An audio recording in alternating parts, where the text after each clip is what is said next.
Hello, everyone, and welcome to another episode of Financial First Aid. Today, I have the pleasure of having on my podcast Mr. Jurie Van Rensburg. He's the chairman and CEO of JVR Consultants Limited, founder and chairman of IRC Capital Limited, and he is the board member of various companies. He's a company director, growth finance, CFO, finance director, executive management, finance and strategic growth partner in business development with an international track record of value add delivery. He's experienced in raising commercial and project finance. He's a tenacious, proactive, and strategic finance director and business advisor who blends a strong business acumen with international experience to add value to any business venture. He motivates his staff to achieve their potential. He demonstrates superior communication and interpersonal skills and undertakes negotiations firmly yet fairly. He's an accomplished strategic CFO, finance director, adept at building progressive teams to achieve set results. He offers over 25 years of international experience across the UK, South Africa, and various African countries with an international network of contacts. He successfully delivers operational cost savings and improves commercial and financial processes. And I like the fact that he has international networks of contacts. We all need contacts, especially when it comes to finance. Welcome to my show, Jurie. How are you this morning? Vera, thank you very much for that warm welcome, and listening to that long introduction actually makes me wonder, where do I get time to do anything? Well, that's the thing. Usually a successful person always has a good team that supports him or her, as well as being a very good delegator. So that's how that whole thing works. That's how you get it all done. Absolutely. So could you give us the name of your company, please? Certainly. So my main company is called JVR Consultants Limited. And what's the primary focus of your company? Primary focus of this consultancy is to help entrepreneurs get ready for a capital raise, help them raise the capital, but that normally gets wrapped up in an associated growth plan as well. In most cases, 95% of cases of companies that I work with, they need capital to enable them to grow. And I package all those things together for them. Wow, that's fantastic. That's something that every entrepreneur and every business needs. They all need capital. It doesn't matter what, their services they're providing or what business they're in, whatever product they're providing, everyone needs capital. So what got you started on this journey of your own entrepreneurship? I would say my own entrepreneurship started probably while I was still in junior school. Just that it was just something in me that made me want to do something more than just the normal. I started selling honey when I was about 11 years old, and I think that's something that is that always stuck with me. Having worked for a variety of types and sizes of organizations, from educational to commercial, from startups to FTSE 100 companies, the one thing that I always missed was being able to really get out there and make my own presence felt, being in full control of my ultimate destiny.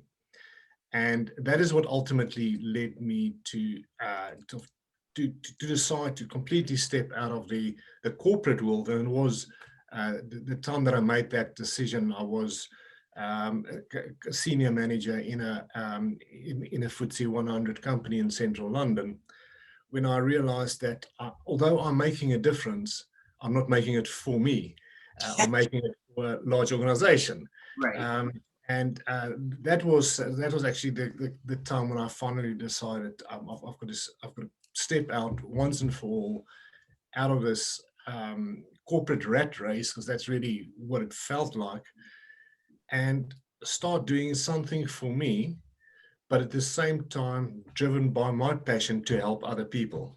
Okay, yeah, that's a really good motivating factor. The need to really want to help other people. Now, what did you say the kind of corporation you were working for? What you said it was what was it? A So it was, I call it a FTSE, which is the London Stock Exchange, the FTSE. Okay, thank you for explaining that. Is that equivalent to something like a Fortune 500 company in the US? Okay, It is, yes, yeah, yes. okay, great. And what was your position there? Like, what did you do? I was in the finance division. It was an international telecom company. Mhm. So I was senior finance manager in head office Okay. at that. Okay. And so when you decided to make this move, were there any, well, I'm sure there were, but let me reword that and say, what were the obstacles that you faced, doing this transition from a nice, cushy corporate job to stepping out to doing this other entrepreneurship type thing, which you had really kind of no experience in doing except for your experience in the corporate world. So I think I was fortunate to have had previous entrepreneurial experience under the guidance of great entrepreneurs. Excellent. So I knew what I was getting myself involved in. But Okay. I was also sometimes I actually wished I didn't. Uh, but it was, for me, it was a relatively easy move purely in the sense that I was so focused on what I wanted to do, what I wanted to achieve. I always sort of jokingly said, I want to stop working and start enjoying what I'm doing. And my only means of getting that was to actually work for myself. Okay. Now that on the one hand, that's easier said than done.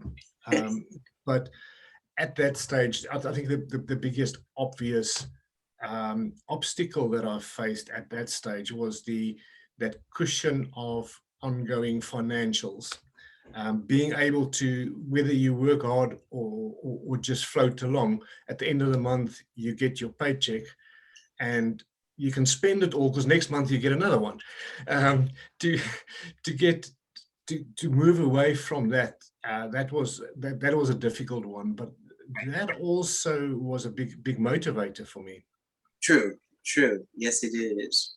So, what is it that you would kind of tell an up and coming entrepreneur in terms of what they need to do to really open themselves up to not only just kind of surviving the whole entrepreneur journey, but really starting to thrive in that? I would say first and foremost, the most important thing, if you decide you want to step out from whether you're working for a large corporate or whether you're just working for a small firm, if you're not working for yourself and you want to make that move, Mhm. first and foremost, make absolutely sure that in your own mind that is the right move for you. Expect that there is going to be ups and downs. Know that it's not going to be the same as working for somebody else, but also know that there's the pleasure, the self-fulfillment that goes with it. But most important thing, and the single factor that I really want to highlight, is make sure that you've got the right mindset to drive things forward. You won't have, especially in the beginning, you won't have the cushion of a large team of other people around you that will support you. You've got to be able to and willing to do a lot more things yourself than what you might have been used to. Mhm. Mhm. Main thing remains, have the right mindset for it. Oh, wow, that's great. That's good information. I think that mindset piece will definitely continue to motivate you and drive you forward when you get discouraged. Absolutely. Um, so what would you say to a new business person getting started in terms of doing or needing financing or capital like you provide? First thing, when you start a new business, the most important thing for any business is you've got to be able to fund whatever you do.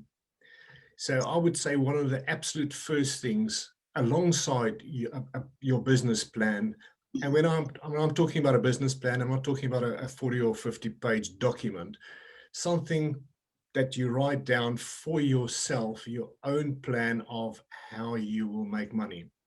Okay. First and foremost, that on the back of that, now start producing some financial plan around that. And the first thing, just go and list what is your fixed monthly expenses.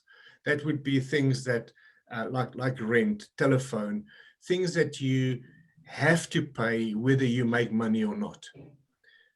And really go and make sure you list absolutely everything there, insurances and extra fuel, extra costs that you have to go on without having any income. Mm-hmm. So next step is now to decide, and at this stage you haven't worked in any salary for you yet. Then go and sit down separately and just work out, what do you need for yourself as take-home pay for you to survive? It is no use that you've got a fantastic business plan and everything else, and you can't survive yourself. And again, yeah, I'm not talking anywhere near a nice big fat salary. I'm talking about what is the minimum you need to survive. Okay. Add all those numbers up. Now start thinking about, what else do I need? Maybe you need some equipment. Maybe you need some additional staff or contractors to help you with certain things. Maybe you need some stock. Mm-hmm. Add all those things in. Add them up. Then on the back of that, now you start planning, and only now you start planning about what can happen with this business in the future. What's going to happen in month 2, 3, year 2, and year 3. And I know it's difficult, especially early stages, to plan what it might look like. And don't get carried away with your figures there. I know it looks great if you think, I'm going to increase my business and I'm going to make £10 million in year 3. It's possible, absolutely. But think exactly how you will get there. So be realistic. Right. Okay. Once you've got those numbers together, and that is probably the most important thing. Now you've got to make sure that your projected income is more than your projected outgoings. Mm-hmm. Mm-hmm. It might sound very, very obvious, but you'll be surprised how many startups I've worked with that just shows that they keep on making a loss, and they haven't thought about it, and then they ask why they fail after 6 or 9 months. Mm-hmm. Okay. And that's good to know in terms of that's what the statistics say. Most businesses don't make it, or many businesses don't make it past the first or second year, and that's in large part due to their financial situation. But what you've offered just now, I think, is a very strategic way for someone who's just starting a business to look at their whole picture, not just look at one piece of it. I think sometimes entrepreneurs get so caught up in, as you said earlier, the idea. It's a great idea. You got your business plan, but then what? and what you're saying is, then what is, okay, sit down, figure out what you need to take in order to be able to cover all of the expenses that have to go out, and then think about also how you're gonna survive during that time period. Absolutely. And One little piece that I want to add on there, and all of this sounds a little bit doom and gloom. So it's very likely that you will get to the point where you're really going to start doubting yourself. Once Okay. you put those numbers together, it might feel like, well, it doesn't look as good as what I initially thought. I'm Hmm. not, well, I'm going to struggle to make money. Hmm. When you get to that situation, don't give up. Don't run away. Just look at your numbers and start thinking, what more can I do? Uh-huh. How can I grow this business faster Okay. so I can make it work? Right. Right. Always focus on the positive side. Okay. Realistic, be realistic, but focus on the positive side and not on the doom and gloom. Excellent. Um, and this past year has been really difficult for many entrepreneurs. What would you say to them in terms of maybe you know bouncing back or moving forward, or maybe pivoting, or whatever it is that they need to do to kind of keep themselves afloat and then begin to move beyond just being afloat? Absolutely. And I think this past year across the world has taught Yes, us, the one thing that it has taught us is that probably business the way we used to do it will never be the same again. absolutely. And again, let's take the positive side of that. Hmm. I think a lot of people has realized that there is a much larger market out there than what they were used to.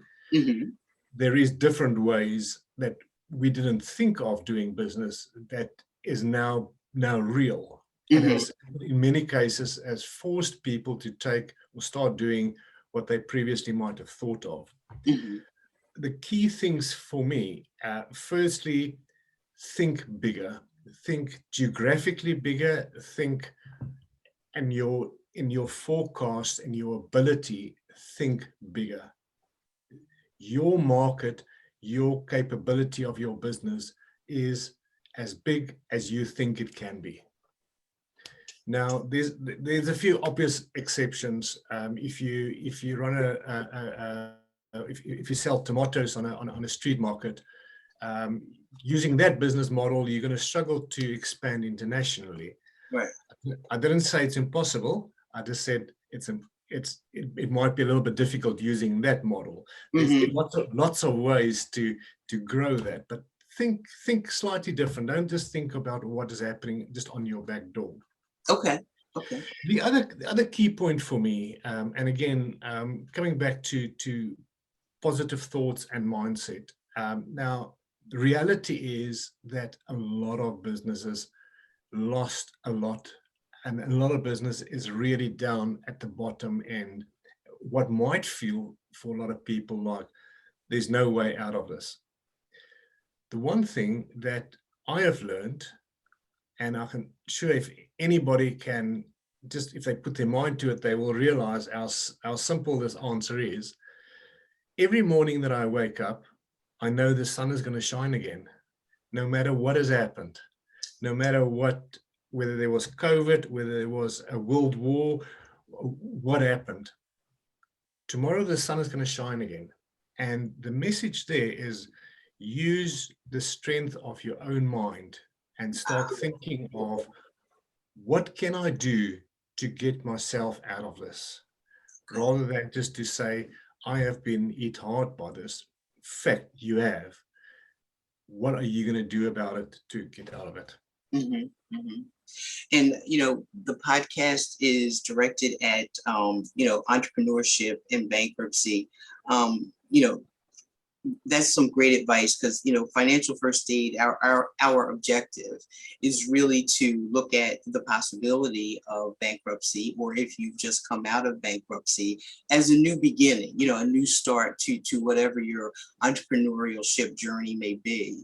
And that might very well be something that you might have to consider doing, that getting rid of all of the bad debt that you've accumulated, and saying, hey, you know what, I still want to be an entrepreneur. What can I do? Use that mindset that you just talked about and say, how am I going to move forward? How am I going to get beyond this? That's great. I love the mindset piece. I think so many times people sometimes tend to downplay it, like, oh man, you're just saying this this fantasy type thing, but it really will help you through a lot of your struggles as an entrepreneur. That's really good. Um, Yes. and so when you kind of found yourself in a position of difficulty or struggles, you use that positive mindset. I love that. Was there ever a time that you kind of thought, I'm just going to give up on this and go back to my 9 to 5 job? Because that was much more cushy than being an entrepreneur, I'm sure. Um, there was a time, I'm going to answer half of your question, or I'm going to answer the question in two halves. There was a time where I really felt I was just going to give up. Never mind, go and find another cushy job. I was literally at the point where I was just going to give up on everything. Physically, mentally, everything just imploded for me. Wow. And it was a combination of strong support from my family, but also just getting myself in my own mind turned around and getting into the right mindset that got me out of that deepest down, darkest levels that I've ever been. Interesting enough, at that time, I didn't consider going back to a normal a normal nine to five job. And although I have several times that that thought comes up when when you're entrepreneur, you're likely to have, not always, you're likely to have high highs and low lows, especially in cash flow. And it's normally when you get to that bottom, when you feel maybe I should just go and get a job work. I know I can get my pay at the end of the month. But then all what I do when that happens, I just think, okay, I'm going to get X amount at the end of the month and the end of every month, and I add that up in a year. But if I do it right, I can probably earn that in a week. Okay. And the following week I can do more. And if I'm really smart enough, I could maybe in a year's time earn more than what I would normally have earned in 10 years working for somebody. And then I just add the stress that goes, for me at least, it goes with a normal job, of not being able to control my own destiny, not being able to decide myself what Mhm. now I want to do things. That quickly moves me away from that thought of go and work for a boss. Okay, I got you. I got you.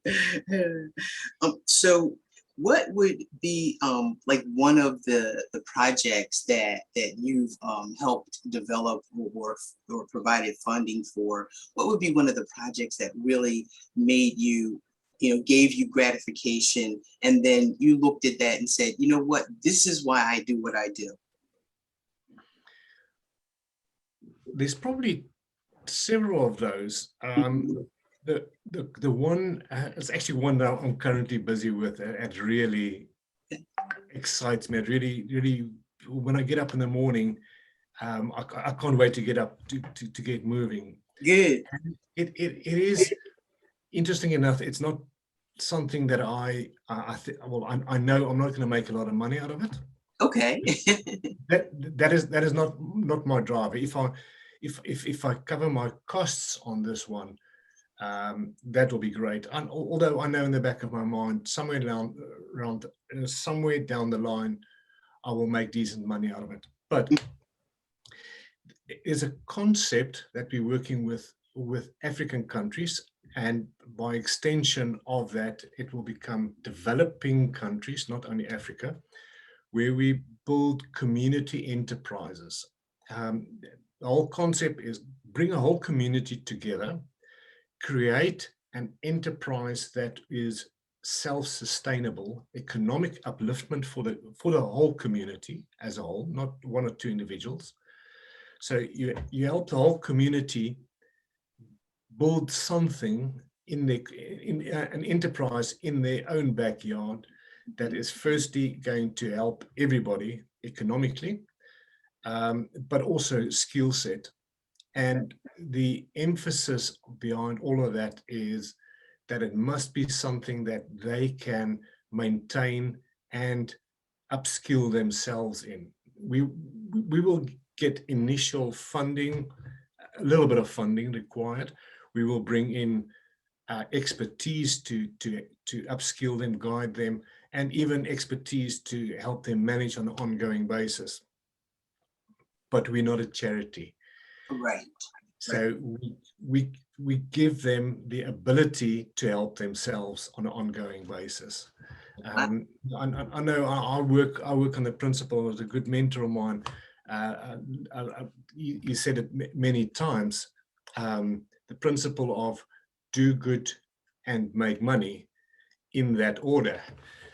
And I believe it will, the make money part will absolutely come at the end.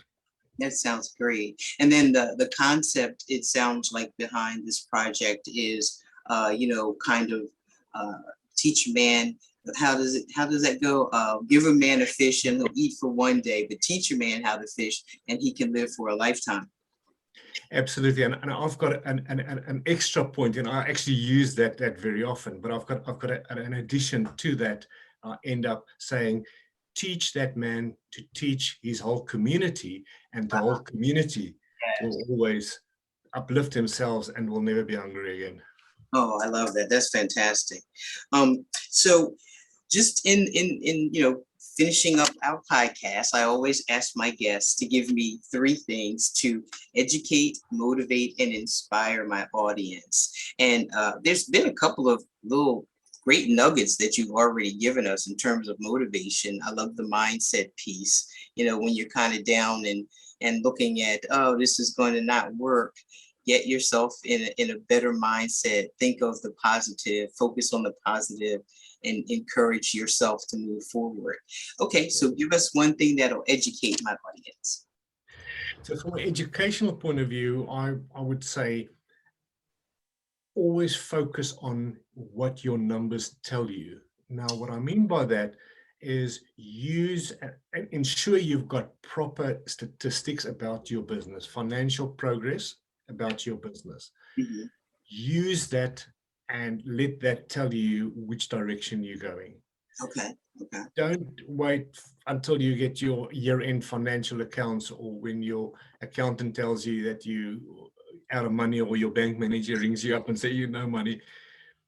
Use your available information. Mm-hmm. And I'm not talking about financial massive spreadsheets, 3 or 4 things in your business that will tell you at a quick glance whether you're moving in the right direction or not. Okay. And then in terms of motivation. Always aim, whatever business you do, whatever type of business, whatever market you operate in, whoever you do business with, always try and achieve a win-win situation. Oh, great. Okay, good. And then finally, inspiration. Inspiration. Always be prepared to learn. Always learn from others. I believe in the saying that if you are the brightest person in the room, you are in the wrong room. Yep, absolutely. You might have heard that one before. But and for me, I've been quoted once before. I've been quoted this many times. I always say that I believe that the day that I stop learning will probably be about 2 to 3 weeks after I'm dead, because it will take me that long to realize I can stop learning now. I love that. And so I know you have an event coming up pretty soon. I forget what day it is. Can you tell our listeners about that? I've got several events. The big one, I've got to hold back. I can't talk about that one yet, although it's burning me. But that's early next year. Okay. I will be launching a new program within the next week, where I focus on entrepreneurs that has already got approximately $1 million in revenue. and want to raise $5 million or more in growth funding. Okay. The whole program is of such a nature that it will take you through all the steps of understanding your business, all the way through to actually raising capital, helping you, getting you ready to raise that capital, raise it for you, with several guarantees built into that whole process. And that will go live in probably about a week's time. Okay. Wow, that's great. And what platform would that be on at your website? On my website, yes. And they will see through my LinkedIn profile as well. It will be Okay. advertised on there. Okay. And so people can reach you by doing what exactly? Easiest way to reach me either directly by email, which is jvr@jvrconsultants.co.uk, or through LinkedIn. Those are probably the two easiest ways. That's fantastic. Okay, because people really need to know who you are, because you're the man that's going to help them get money for whatever the project is. Thank you so much for being on my podcast. And Financial First Aid is, really directed at helping those entrepreneurs get the capital they need, the inspiration they need, the motivation they need. And I think your whole, presentation here has been all about that. And I so appreciate that. I'm hoping that my listeners will appreciate it as much as I have. Jurie, it's been an absolute pleasure speaking with you. Thank you. Thank you.